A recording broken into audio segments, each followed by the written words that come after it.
Arahado Samma Sambuddhassa Namo Tassa Bhagavato Arahado Samma Sambuddhassa Sadhu Sadhu Sadhu. Today is 2nd January 1992. The 6th day of our meditation retreat. Yesterday we explained how to deal with the painful sensation.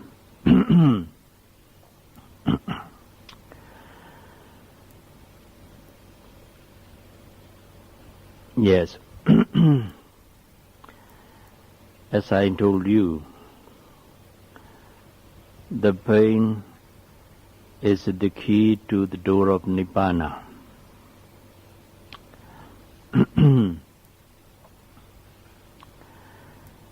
When the pain is well observed, attentively, energetically, first of all, you feel it unbearable, severe and stronger. You have to be patient with it by observing it, by penetrating into it. Then gradually your mindfulness becomes, your note mind becomes concentrated more and more deeply on the pain. Then you come to realize the pain, the specific characteristic of the painful sensation. The specific characteristic of painful sensation is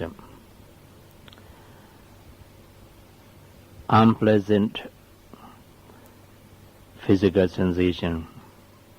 Unpleasant physical sensation is the specific characteristic of pain, dukkha, vedana, and Pali. When you realize it more clearly, then first of all, you know the pain as an unpleasant physical sensation of phenomenon. Then you distinguish between the pain and the mind that notes it.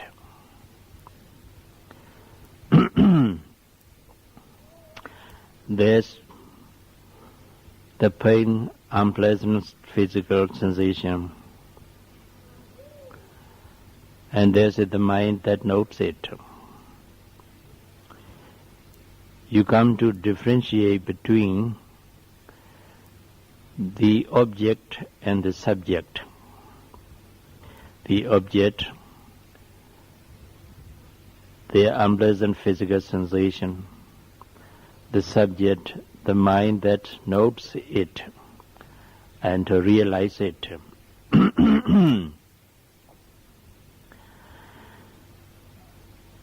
This is the first insight knowledge of the 13 stages of insight knowledges. It's called Nama Rupa Paricheda Jnana in Pali.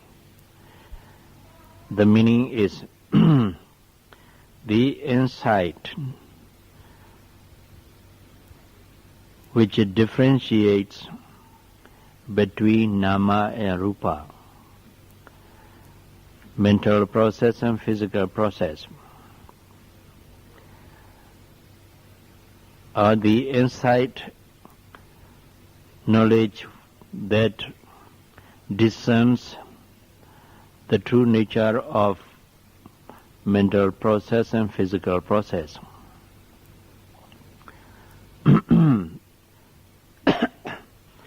This is the first stage of insight knowledge.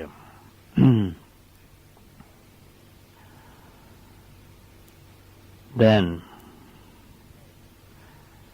we have 13 stages of insight knowledge, and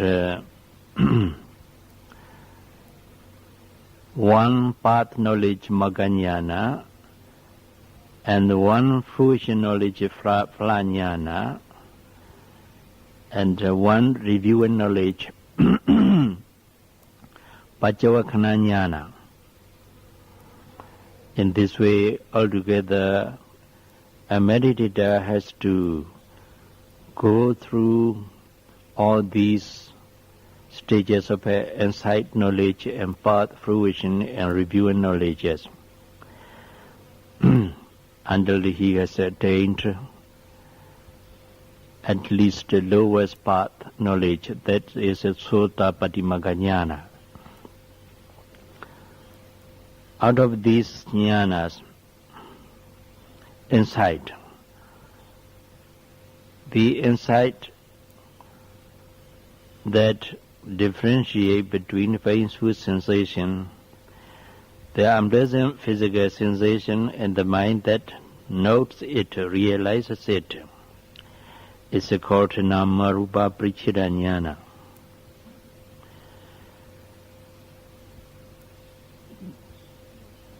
You see,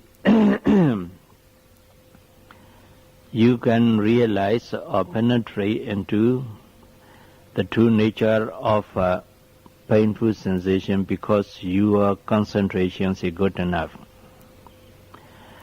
If the concentration is not good enough, you won't be able to realize any mental process or physical process. So, to have any insight knowledge, you need some degree of a concentration, which is called purification of a mind.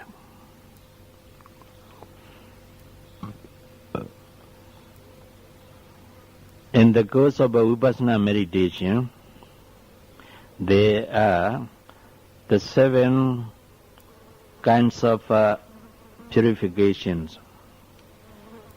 The first is Sila Visuddhi, purification of a moral conduct, morality. To purify morality, a moral conduct, we have to observe 5 precepts or 8 precepts. 5 precepts is abstention from killing, abstention from stealing, abstention from not stealing, abstention from taking what is not given, and abstention from sexual misconduct, abstention from telling lies, abstention from using any kind of intoxicants. These are the 5 precepts. If you fully observe these 5 rules of moral conduct, your deed and speech is purified. It means a purification of a morality or moral conduct. When you fully observe the 8 precepts, then purification of our moral conduct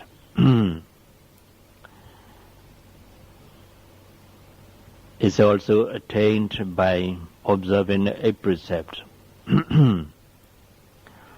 When you observe the 8 precepts, you have ample time to devote on your meditation. Because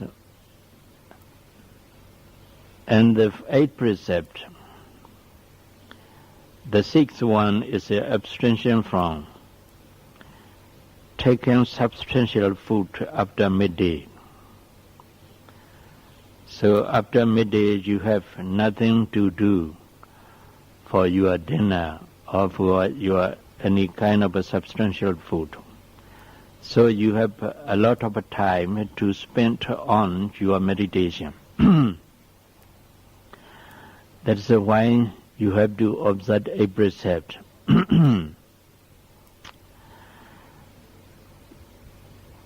There is a time is prescribed or fixed for taking juice or herb tea. That's also not very much important. When you are not hungry, you need not to take any juice or any herb tea. Then you have more time to spend on meditation. That's some of the meditators here do not go for juice or herb tea. Instead of taking these things, they spend on their meditation. They spent that period of time on meditation. Then their constant mindfulness and concentrations becomes continuous and constant for a large extent. That's why you should observe a precepts. Yes, purification of morality, sila visuddhi, means fully observing precepts so that your deed and speech is purified. When your deed and speech is purified, when you sit for meditation and focus in the mind on the abdominal movement or any other physical or mental process, sometimes your mind may go to your deed and speech. You may recollect some actions or speech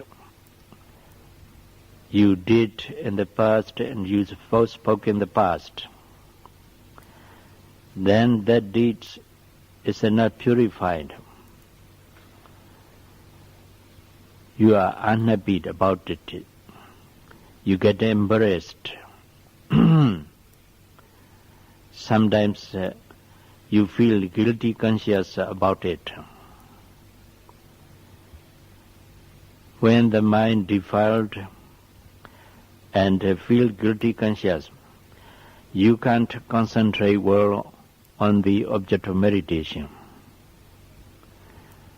It means because you haven't attained the purification of conduct or morality, sila visuddhi, you do not have the purification of a mind, deep concentration.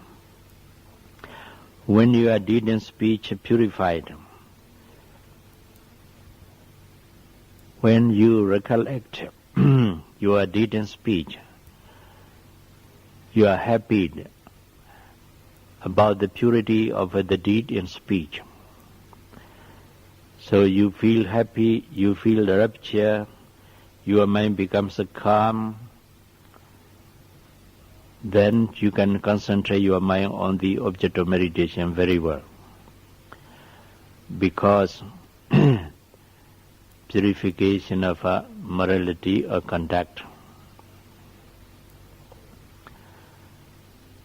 So, to attain some degree of a deep concentration, you need to purify your deed and speech, or you need to attain the purification of morality, sila visuddhi.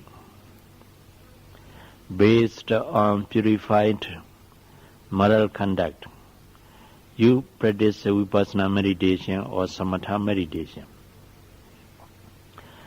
Then your mind easily concentrated on the object of meditation because of a purification of deed and speech or moral conduct. So, when the mind is concentrated to a large extent, the insight that arises together with that concentration becomes sharp and penetrating. Then the insight penetrates into the true nature of mental and physical phenomena which is observed. That is called the insight which discerns the specific characteristic of a mental and physical phenomena, or the insight that differentiates between the object and the subject, or mental process, physical process and mental process. It's the first stage of insight knowledge. Nama rupa parichida jnana. Nama is mental process. Rupa is a physical process. Parichida means to differentiate or to discern. Jnana means insight. So nama rupa parichida jnana means the insight that discerns the specific characteristic of a mental and physical phenomena, or the insight that differentiates between the two processes, that's the mental process and physical process. When you observe rise and fall of the abdomen, knowing the very beginning of the movement of rising and to end of it, realizing the very beginning of a falling movement and to end of it, then gradually your mind becomes concentrated. The more deeply the mind, the note mind concentrated, the clearer insight becomes. Then it penetrates into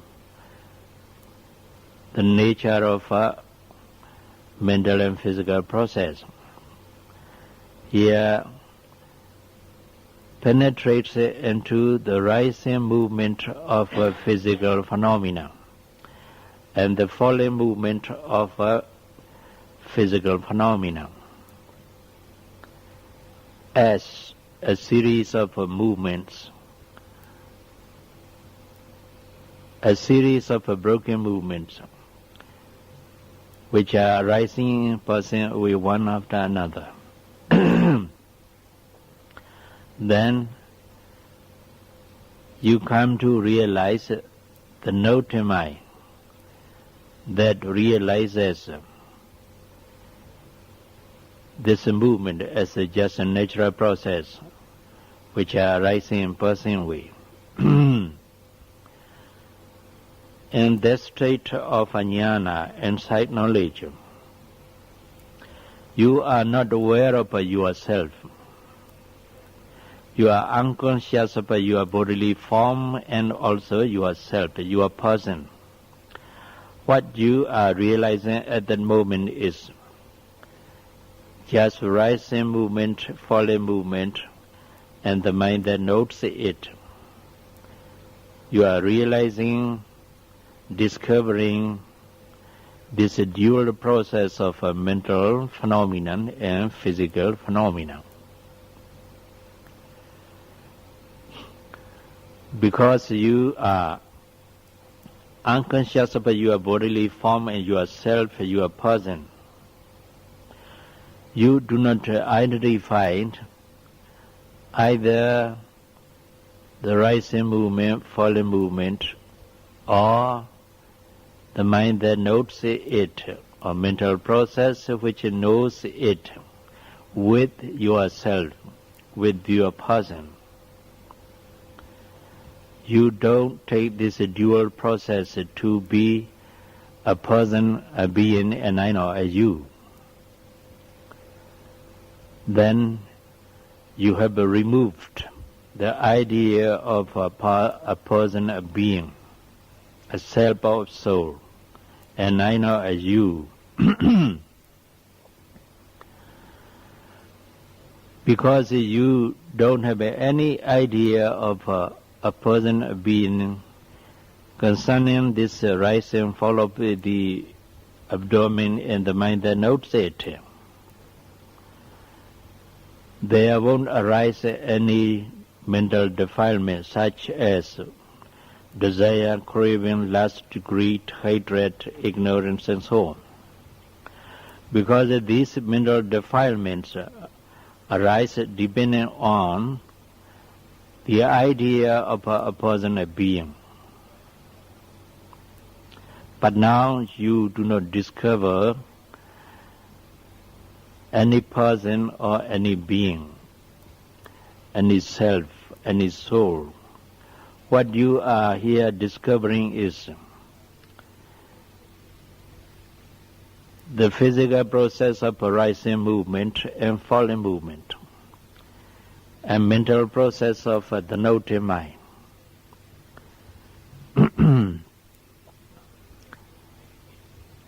These dual processes are also arising in person way. They do not last even a millionth of a second. You experienced it, or you realize it through your personal experience with the help of a deep concentration. Then you have removed the idea of a person, a being, Sakaya deity, Atta deity, which is the cause of defilements. In this way, the insight knowledge that discerns the specific characteristic of the movement of a Vayodhatu, wind element, and the insight knowledge that differentiate between the object and the subject, the object, the mental process, and the subject, the object, physical process of movement, the subject, mental process of the noting mind.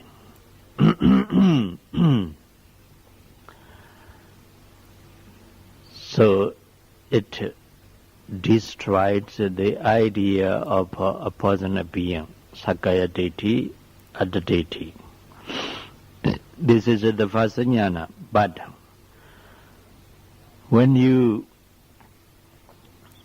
have this jnana with you, then that idea of a person, a being, comes again to you, and that you have it. When you have this insight knowledge again through your experience, and then through your reflection of this jnana which you have experienced in the retreat or in your meditation,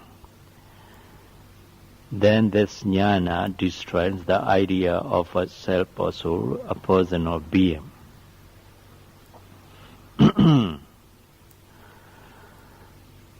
In this way, This mindfulness meditation, vipassana meditation, enable a meditator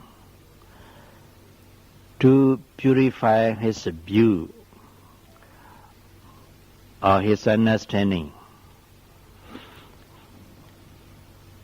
The idea of a person, a being. We call it Sakaya Deity. Sakaya Deity, the idea of a person, a being, has been destroyed by the insight knowledge that discerns specific characteristic of a mental and physical phenomena or objects and subjects.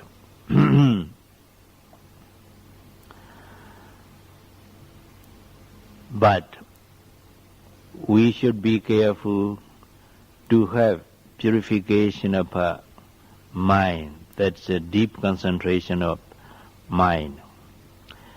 When the mind is not yet deeply concentrated on the object of meditation, here deep concentration means some degree of a deep concentration. For vipassana meditator, very deep concentration is not needed, because when the note mind is very deeply absorbed into the object of meditation, then it's not able to realize any mental or physical process, because it's totally absorbed into the object of meditation. So vipassana meditation need not a very deep concentration, but he needs some degree of a concentration. Say, the constant and continuous concentrated mind about at least 10 minutes, then 20 minutes, 30 minutes. If he can concentrate his mind deeply for about 10 minutes, that concentration is enough to help the insight knowledge to penetrate into the true nature of mental and physical phenomena. If the mind can be concentrated more than 10 minutes, 20, 30 or 1 hour, it's better. So, then what do we need to have purification of the mind? Here I need to explain to you what is the purification of the mind. When the mind is not well concentrated, some of the mental defilements or hindrance gets into the mind, then the mind gets defiled. When the mind gets defiled, it's not purified. So the insight that arises together with the defiled mind it's not sharp and penetrating so that it can realize this mental and physical phenomena in their true nature. So, when the mind is well concentrated on each object of a mental process or physical process, it's purified from 5 kinds of hindrances. The Pali text and commentary to them said. What are 5 kinds of hindrances? They are sense desire, and ill will, or anger or hatred, and sloth and torpor, and restlessness and worry. And the last one is a skeptical doubt. These are five kinds of hindrances which defile the mind when the mind is not concentrated well.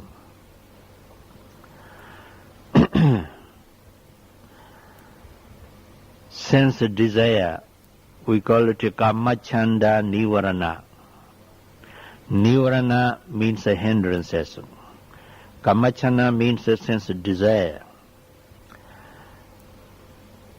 While you are meditating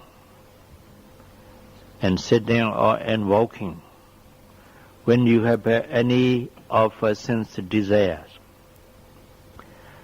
sense desire means a desire to see, desire to see a visible present object, desire to hear a sweet sound, and so on, desire to smell a scent, desire to taste a good food, a desire to touch a soft texture, and so on, desire to think about something which is pleasant. These are 6 kinds of sense desires. When you are meditating, while you are meditating, if you have any of these, while you are meditating, if you have any of these desires, sense desire, then you can't concentrate well. You can't concentrate.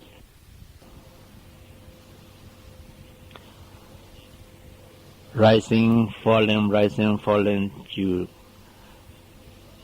put in your enough effort in the noting, trying to realize the very beginning movement of rising and falling.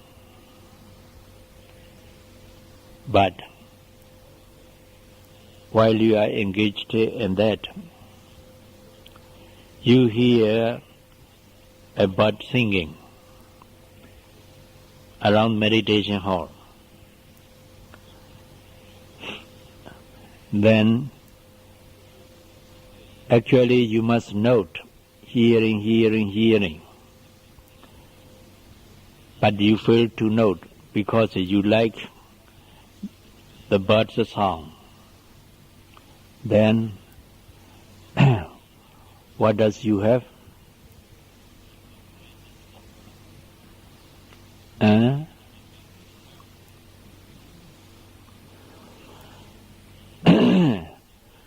You like the bird's sound, so you fail to note it. Then you have anger or aversion to it. What do you have? A desire to hear the song of the bird. That desire is known as a sense desire, kamachanda nivarana.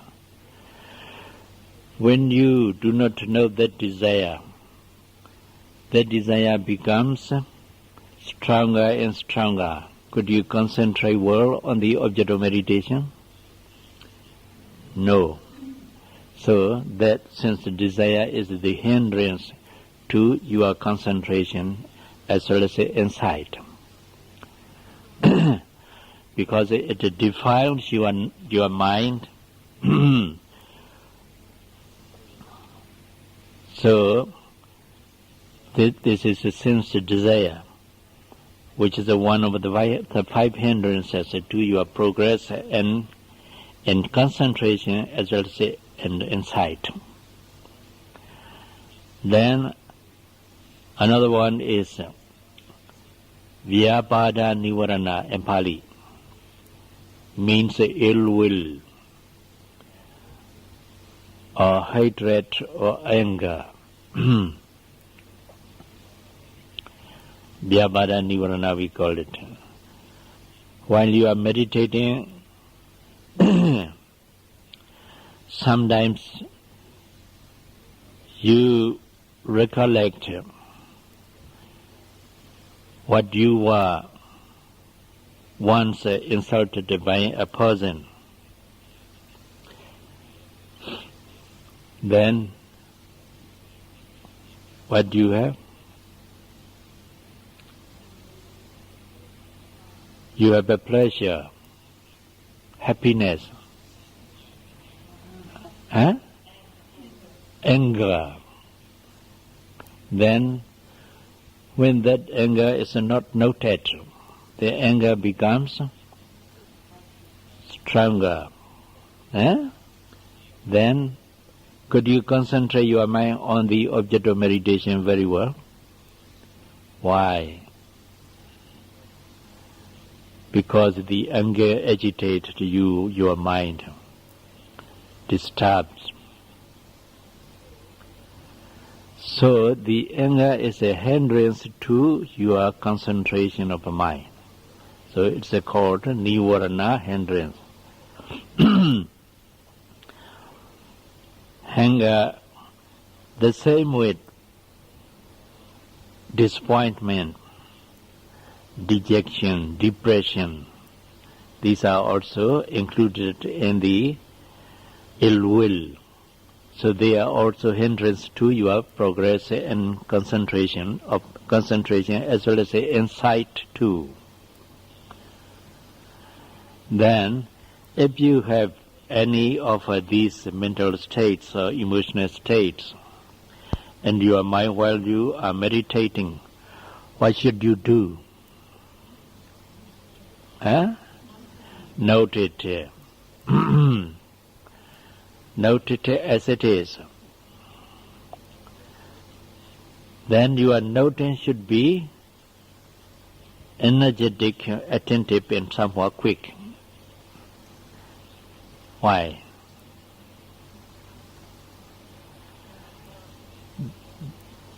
In this case, there is two process of mentality. One is the process of anger. The other is the process of a noting mind. Then, if the process of anger becomes stronger, it overwhelms the process of a noting mind. Then you can't concentrate well. The noting mind becomes weak and weak. Eventually, you may stop your meditation because you can't concentrate on the object of meditation. If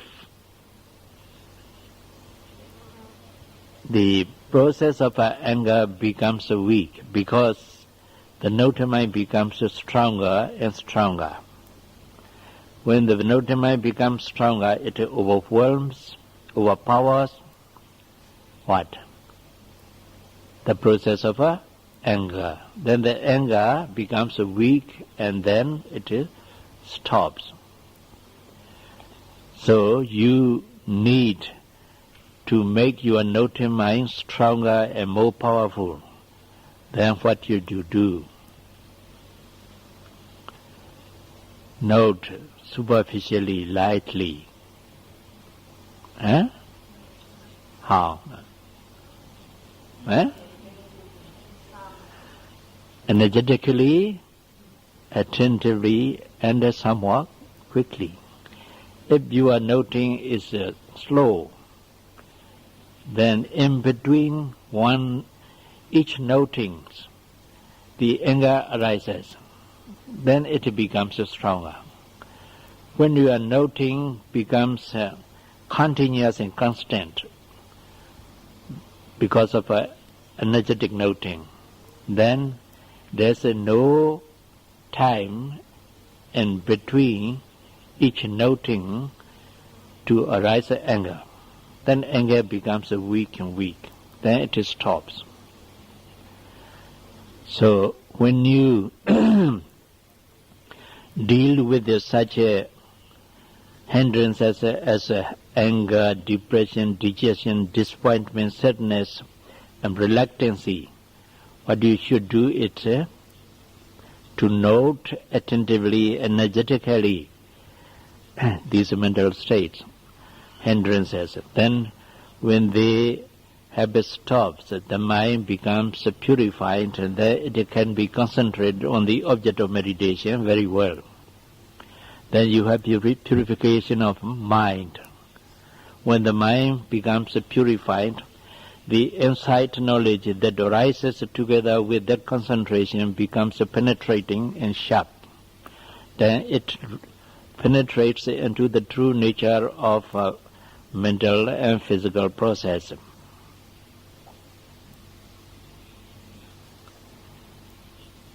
You understand? Do you agree? Why?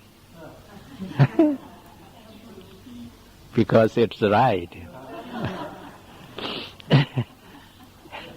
Yes.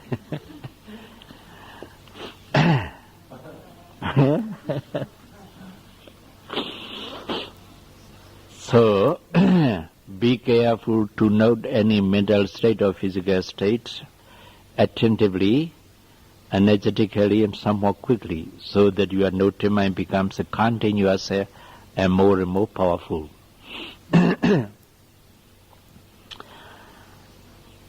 This is ill will, the hindrance of ill will. Vyapada Nivarana we call it.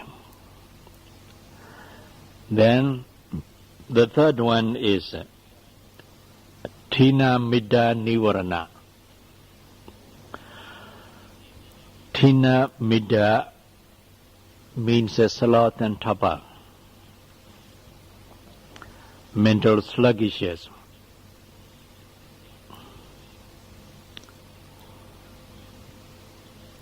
I think you meditated have never had this sloth and torpor. Huh? You haven't experienced. Huh? You haven't experienced this sloth and torpor. Yes. This sloth and torpor is a bad friend of a yogi. Bad friend of a yogi. He's a friend because he wants to stay with you all the time. But he's a bad.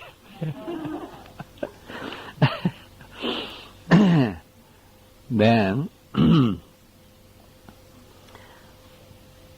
when you have this sloth and torpor, sleepiness, mental sluggishness, what should you do? Enjoy it. Enjoy it. Yes, sometimes you enjoy it. When you enjoy it, does it go away or does it stay on? Huh? Does it stay on? Then you should note it. Sleepy, sleepy, sleepy, sleepy. Attentively, energetically, so that you can make your mind alert and active. When the mind becomes alert and active, then sloth and torpor goes away.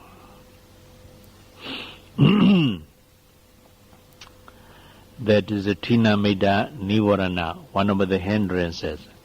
When you feel sleepy, when you have a sloth and torpor, could you concentrate your mind well on the object of meditation? No. So these hindrances are the enemy of concentration or purification of a mind. Do you agree with me? Why? through your personal experience, you realize it. You realize it. Then, when this sleepiness oppressed a yogi, he is helpless to note it. Yes, because his mind becomes dull, heavy, with the burden of sleepiness and sloth and torpor. So it's not able to note it, but you must try to note at this stage. You should open your eyes in this state of sleepiness and mental sluggishness.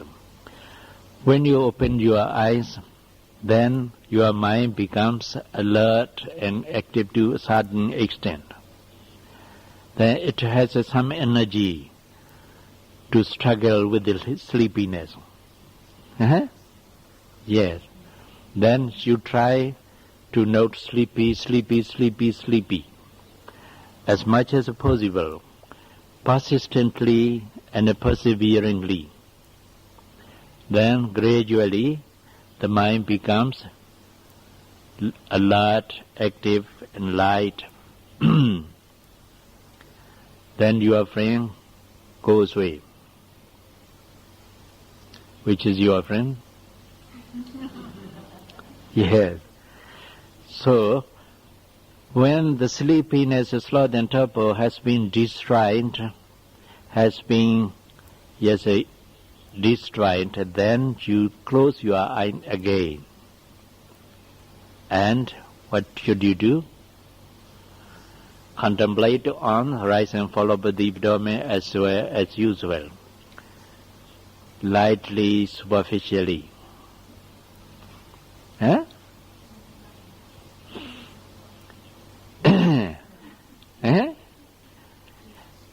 If you observe, rise and fall of the deep domain as usual, lightly, superficially, then your bad friend comes again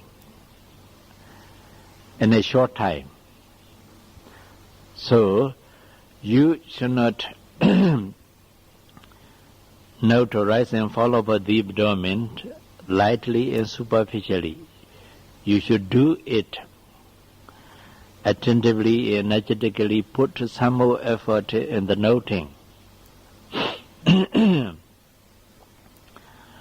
Then the mind becomes alert and active for the time being.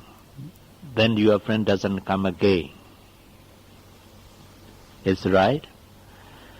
Yes. If you are not able to overcome this sloth and torpor in this way, then the Lord Buddha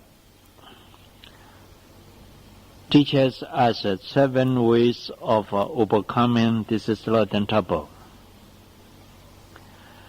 In the discourse of Pasalaya Mana Sutra, in this the discourse of Pasalaya Mana Sutra, the Buddha gives us the 7 ways of overcoming this sloth and torpor hindrance. You want to know? Why? Because you want to overcome sleepiness. Yes.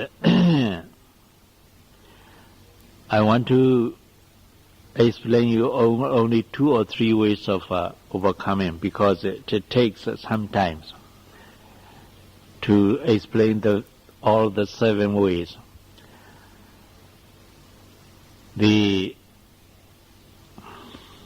One of the 7 ways is,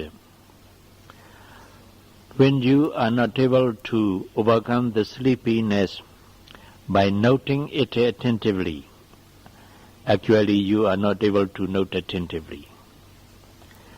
Then the Lord Buddha said, you should pull your ears and twist at it.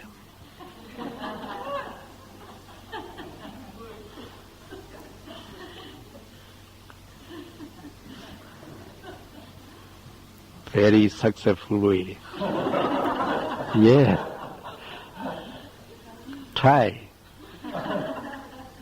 Yes. Try. Then, one of the other ways is the other way of the 7 ones is get up and walk. When you walk, you should walk backwards. Yes, you should walk backwards. Then sloth and torpor will go away. If you do not believe in the teaching of the Buddha, you should practice it.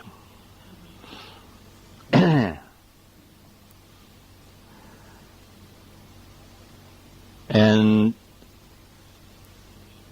the retreat in Thailand I conducted before I came here, and also in New Zealand too. I explained this way of overcoming hindrances, sloth and torpor. Meditators, they are practical men, so they practice it. They put it into practice. They walked backward,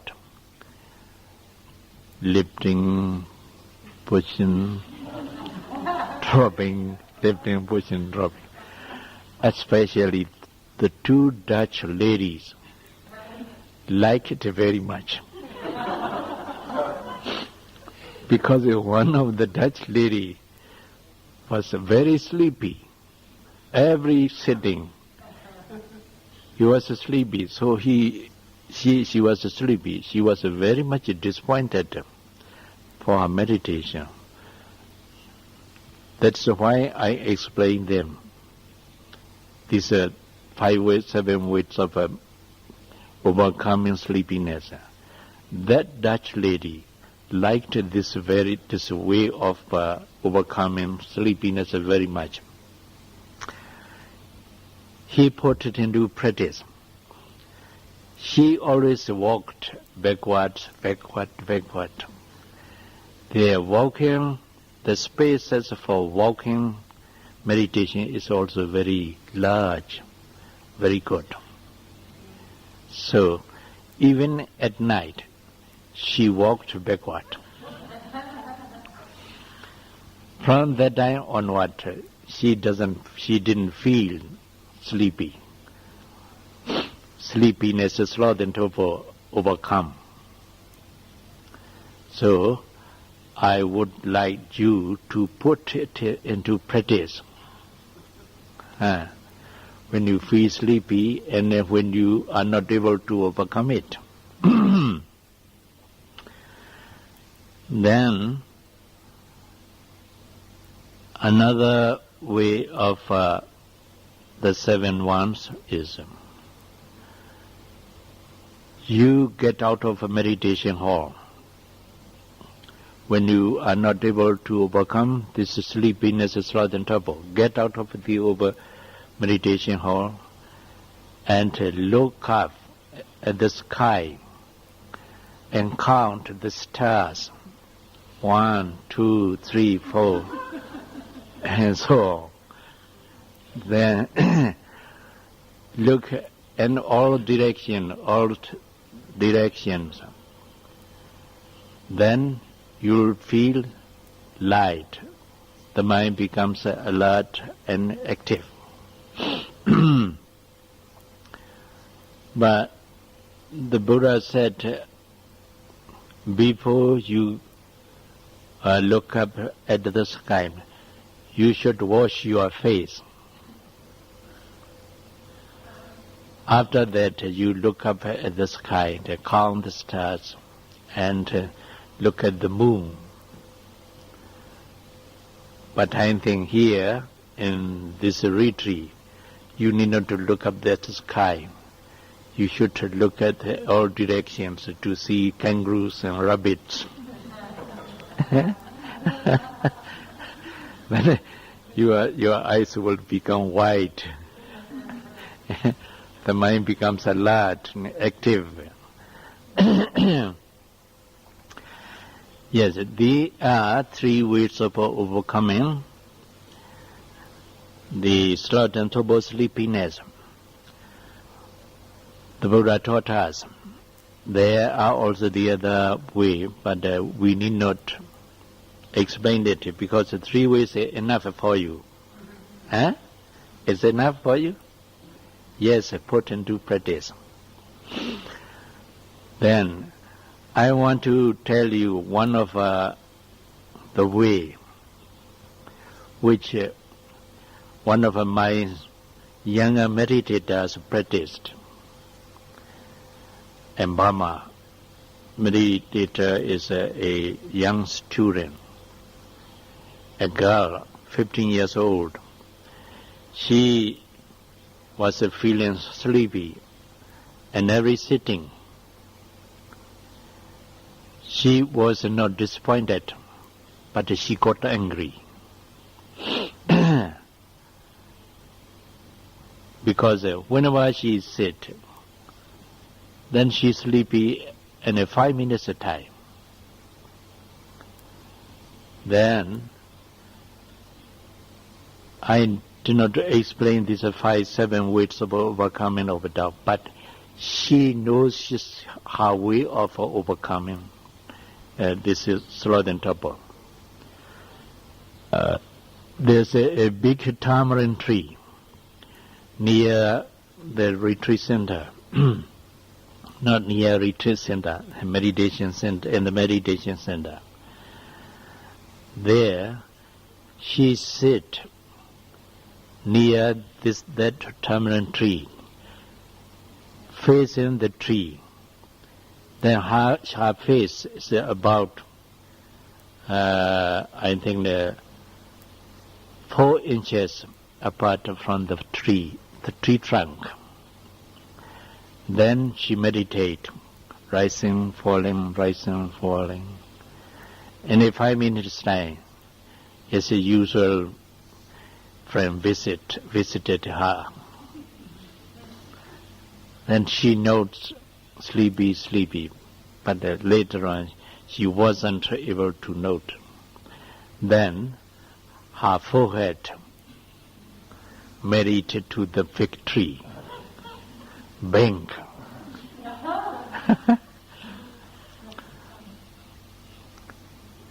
Then she rubbed her head with her hand, but continued to meditate. Then again, second time, it banged against the tree. Then the third time, it doesn't bang against. From that time on, sleepiness is gone.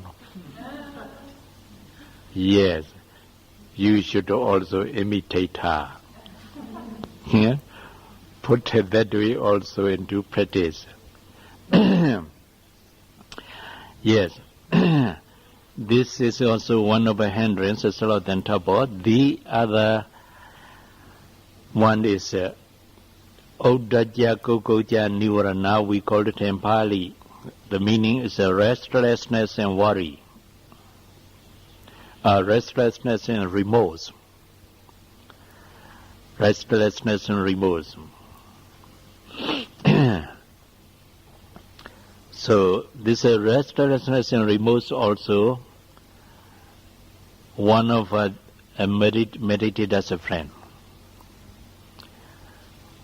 When you sit, note rising, falling, about 2 or 3 notes in, then the mind goes.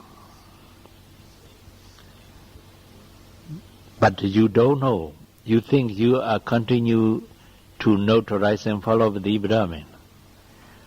But the mind still comes to the rise and fall and notes superficially and lightly. Then it goes again. You don't know. Because in the beginning of the practice, you are not able to know the wandering mind, thinking mind. But later you come to realize, after the mind has disappeared, the wandering mind has disappeared. My mind is wandering. Then you are not able to note it because you not get used to know the mind, the wandering mind or the thinking mind. Later you are able to note it, but the mind is going on very often. These are Uddaja, Kokoja, Nivarana. As long as you have this restlessness and worry as remorse, you are not able to concentrate your mind on any object of meditation. So they are also hindrances. Then, what should you do? You should train yourself to observe whenever the mind goes out, whenever the mind wanders, whenever the mind thinks about something else, whenever you see some mental image. Then you should not, you should observe these mental states, which is wandering or thinking, attentively, energetically, and somewhat quickly, so that your noting mind becomes more and more powerful to overcome, to overpower the thinking process and wandering process. Then the thinking process and wandering process will stop. In this way, thoughts become less and less. If you do not know these thoughts becomes more and more. Sometimes the thoughts are floating. Sometimes the thoughts, you are directed by the thoughts a very long way, because you do not know thoughts. The Buddha said, Vikhitam vajaitam vikhitam chaitandi bhajanadi. That means when the mind is distracted, you should note it. When the mind goes out, the mind wanders about. When the mind thinks about something else, you must note it. That's what does that passage means.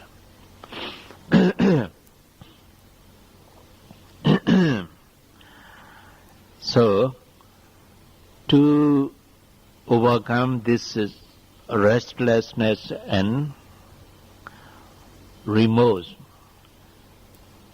you should determine, I won't think about something else as long